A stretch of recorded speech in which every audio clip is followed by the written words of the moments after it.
नमस्कार nation news live. तो चलते हैं ताजा खबरों की ओर।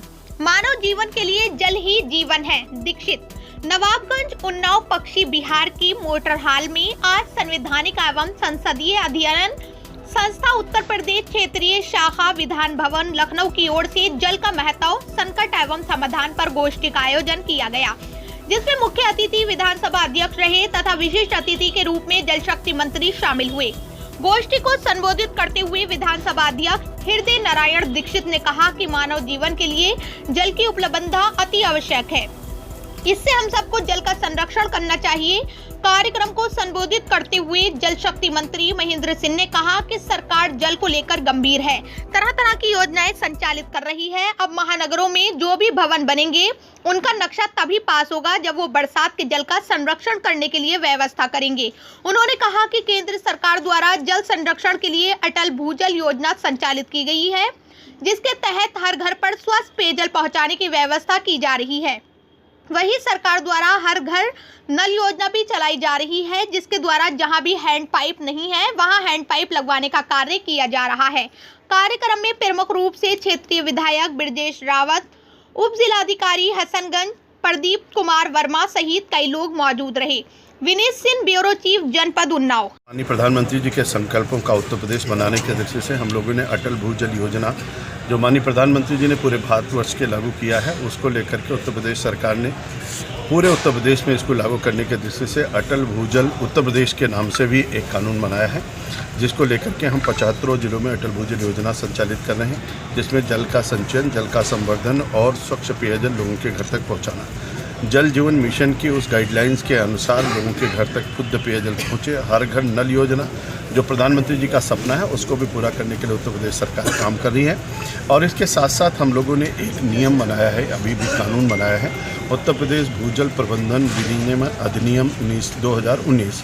उसके माध्यम से हम लोगों ने कहा है कि अब जितनी भी सरकारी बिल्डिंगें हैं सब में रेन वाटर हार्वेस्टिंग सिस्टम अनिवार्य रूप से लगाया जाएगा।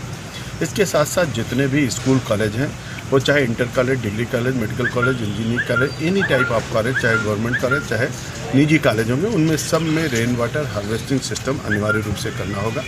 घरेलू उपभोक्ताओं और किसानों को छोड़ करके बाकी कोई भी अगर अपना घर बनाता है और शहरी क्षेत्र में जो घरों का निर्माण करता है, अगर 300 मीटर से अलग का घर है तो उसमें उसको रेन वाटर हार्वेस्टिंग सिस्टम अनिवार्य रूप से लगाना पड़ेगा। इसी तरीके से जितनी इंडस्ट्री हैं उनको सबको भी रेन वाटर हार्वेस्टिंग सिस्टम से जोड़ा जा रहा है। क्रिटिकल और सेमी क्रिटिकल जोन में अगर कोई इंडस्ट्री लगाता है तो क्रिटिकल जोन में अगर लगा रहा है 200% रिचार्ज करना पड़ेगा, और सेमी क्रिटिकल में है तो 150% रिचार्ज करना पड़ेगा।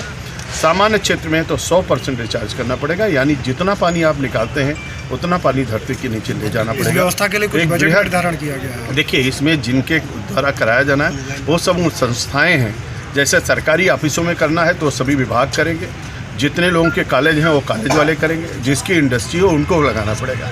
तो इसमें बजट की आवश्यकता भूजल में है, जिसके लिए 6000 करोड़ की भारत सरकार ने व्यवस्था किया है। लेकिन उत्तर प्रदेश में जो व्यवस्था है, जो इन कानून के तहत लागू करना है, वो अपने अपने संस्थानों में करना है, इसलिए उन्हीं के द्वारा किया जाना है जो जल का उपयोग करें। क्या प्रदेश सरकार द्वारा इसमें कुछ रियायत भी दी जाएगी या किसी तरह से प्रोत्साहन राशि के लिए? भूजल प्रबंधन विनियमन अधिनियम जो बनाया गया है, उसके तहत ये व्यवस्था की गई कि अगर हम पानी ले रहे हैं तो धरती को पानी देना चाहिए। इसलिए अगर हम इंडस्ट्री लगा रहे हैं, उससे रोजगार प्राप्त कर रहे हैं, तो धरती के अंदर से पानी निकालने समय हमको ये ध्यान में रखना पड़ेगा कि हमको रेन वाटर हार्वेस्टिंग सिस्टम भी लगाया जाए।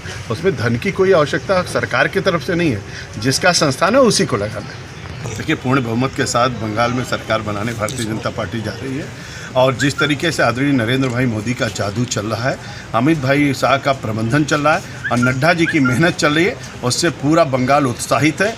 हर किसी के मन में इच्छा है कि कमल का फूल खिले और भारतीय जनता पार्टी की सरकार बने, और निश्चित रूप से वहाँ भारतीय जनता पार्टी की सरकार बनेगी। मुंबई में एक पत्र को लेकर राजनीतिक भूचाल आ गया है, गृह मंत्री से इस्तीफे की मांग की जा रही है। देखिए, आज हम लोग भूजल प्रबंधन के लिए यहाँ पर आए हुए हैं। जल का महत्व, जल का संकट और जल के संकट का समाधान, इसको लेकर के एक संवैधानिक संस्थान द्वारा जो कार्यक्रम आयोजित किया गया वो हमारे लिए सबसे महत्वपूर्ण है।